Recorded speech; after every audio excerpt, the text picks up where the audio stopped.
L'actualité est sur Grand Lille TV avec l'invité de la rédaction aujourd'hui, Jacques Transo. Bonjour. Bonjour Adrien. Vous êtes cofondateur du site internet Pure Player Médiacité. Alors c'est un média sur internet qui se présente comme un média d'investigation. On va retrouver des enquêtes, des articles long format. Le lancement c'est ce jeudi 1er décembre dans 8 agglomérations de France et notamment bien sûr la métropole lilloise. Déjà on va revenir un peu sur la genèse du projet. C'est quoi l'ambition de départ de Médiacité ? Alors, c'est culotté de lancer un média par les temps qui courent parce que la presse est en grande difficulté. On est parmi les 7 cofondateurs, beaucoup d'anciens du groupe L'Express. On n'a pas voulu travailler sous les ordres de Patrick Drahi qui a racheté le groupe, donc on a levé le doigt pour partir dans le cadre d'un plan de départ et on a réfléchi à essayer de lancer Médiacité, qui est donc un site d'investigation multiville. On va tester ce jeudi à Lille la première antenne en quelque sorte, mais vous avez raison, on va dupliquer le concept sur d'autres villes. On part du constat que ça manque les enquêtes dans les grandes villes pour les habitants de ces villes. On constate qu'il y a une sorte de trou dans la couverture médiatique parce que la presse nationale est très parisienne, elle a du mal à sortir au-delà du périphérique. Et la presse quotidienne régionale croule sous l'actualité, court derrière l'actualité de tous les jours et a un positionnement généraliste, grand public. Nous, on fait exactement le complément parfait de La Voix du Nord ici, des grands titres de la PQR. On fait une enquête de fond, une fois par semaine, sur des sujets d'importance, sur les pouvoirs locaux, sur les arbitrages, sur les décisions, comment ça se passe, qu'est-ce qui se passe sur les coulisses de la ville. Ce qui marche, en fait, ce qui fonctionne, c'est vrai, sur le plan national, mais les rédactions, évidemment, sont à Paris, Atlantico, Mediapart, c'est un peu les modèles que vous souhaitez décliner en région. Oui, on s'est beaucoup inspiré des sites que vous venez de citer. Simplement, on constate que c'est beaucoup moins présent en région. Il y a peu de concurrence, il y a peu de pluralisme de la presse en région, notamment de la presse écrite. Nous, c'est vrai, c'est pure player, c'est-à-dire exclusivement sur Internet. Donc, on pense qu'on peut apporter quelque chose de différent, des enquêtes qu'on ne retrouve nulle part ailleurs. Et c'est une attente des lecteurs. Alors, on sait parfois que la kermesse du dimanche aussi, c'est attendu par les lecteurs de PQR.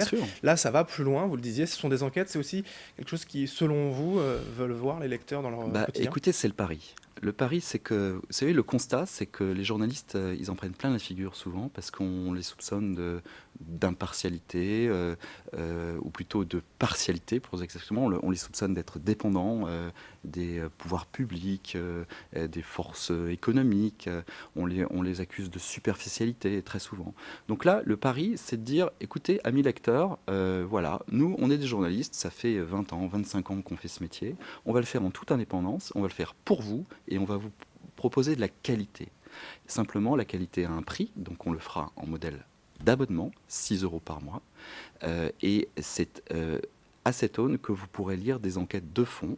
Alors, vous vous intéressez forcément aux embouteillages le matin, à la kermesse, pour reprendre votre terme, ou à tout ce qui fait la vie ordinaire. Mais c'est aussi de votre intérêt de comprendre votre environnement, de comprendre comment ça marche une ville, de comprendre qui prend les décisions et pourquoi ces décisions sont prises. Et à terme, quand on sera présent sur plusieurs villes, de comparer les décisions prises à Lille, par exemple, avec les décisions prises à Lyon, à Toulouse ou à Nantes. Les sujets seront forcément politiques, en tout cas tourneront autour de la politique, ou il y aura vraiment tous les thèmes à aborder ? Non, il y a évidemment de la politique, certainement pas de la politique politicienne, parce que ça n'intéresse plus personne, mais il y aura évidemment de la politique, mais il y aura aussi de l'économie, de la culture, du sport, tout ce qui est coulisses. Par exemple, le LOSC, la grande équipe locale doit être vendue, ça traîne, on ne sait pas ce qui se passe, on ne connaît pas le montant, on ne connaît pas les conditions, ça nous intéresse. C'est un sujet sur lequel on va se pencher. D'accord.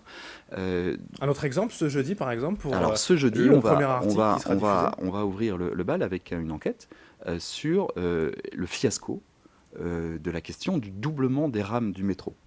Vous savez, ce métro qui était une première mondiale lorsqu'il a été inauguré, le métro automatique lillois en 1983, ce métro devait être doublé cette année en termes de longueur de rame. Absolument, oui. Ça devait passer à 52 mètres.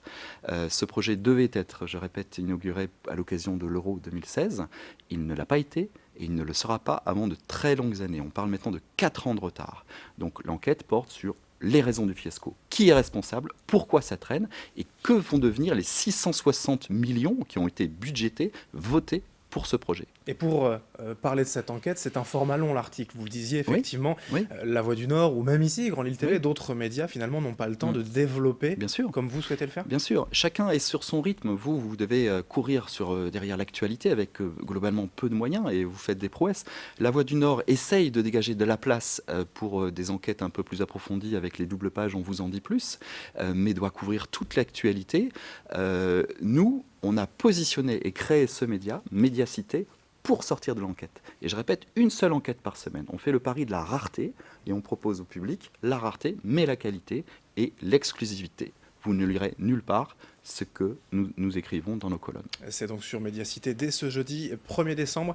Merci Jacques Transo d'être Merci venu beaucoup. aujourd'hui nous parler donc de ce Pure Player. Vous êtes l'un des cofondateurs de Médiacité à retrouver et donc dans 8 agglomérations de France dont la métropole lilloise. Merci à vous de nous avoir suivis sur Grand Lille TV.